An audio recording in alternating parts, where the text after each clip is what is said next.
Kryetari i Partisë Demokratike Sali Berisha ka reaguar ashpër gjatë një konference për mediat ndaj raportimeve mbi numrin e pjesëmarrësve në protestën e opozitës të zhvilluar më 8 maj. Kreu i Partisë Demokratike i cilësoi pretendimet e mediave pranë qeverisë, sipas të cilave në protestë morën pjesë rreth 100 persona, si të pavërteta dhe manipuluese. Në fjalën e tij, Berisha përshkroi tubimin si një uragan lirie që sipas tij tronditi themelet e asaj që ai e quan narkoregjimi i kryeministrit Edi Rama. Ky uragan pati një ehon të jashtëzakonshme në mediat botërore. Kauza e drejtë e protestës së 10 mijëra qytetarëve që në një ditë shiu të plot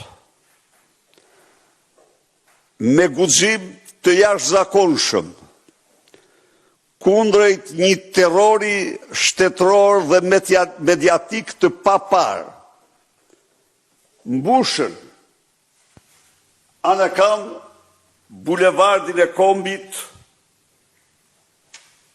për të shprehur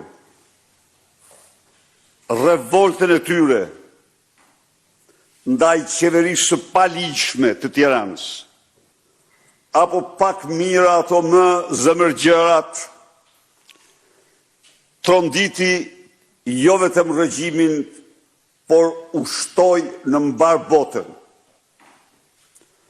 Ushtoi në mbar botën për këto arsye.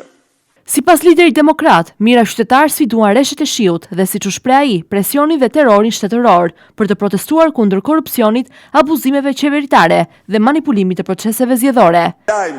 I datës 8 maj. Nuk gjeni një lajm tjetër në mediat botërore të transmetuar me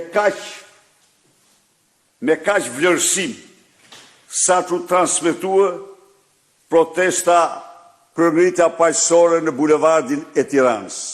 Berisha theksoi gjithashtu se protesta e opozitës dhe përplasjet me policinë morën një ehon të gjerë në mediat ndërkombëtare, duke kthyer protestën e 8 majit në një nga ngjarjet më të pasqyruara nga mediat kryesore botërore.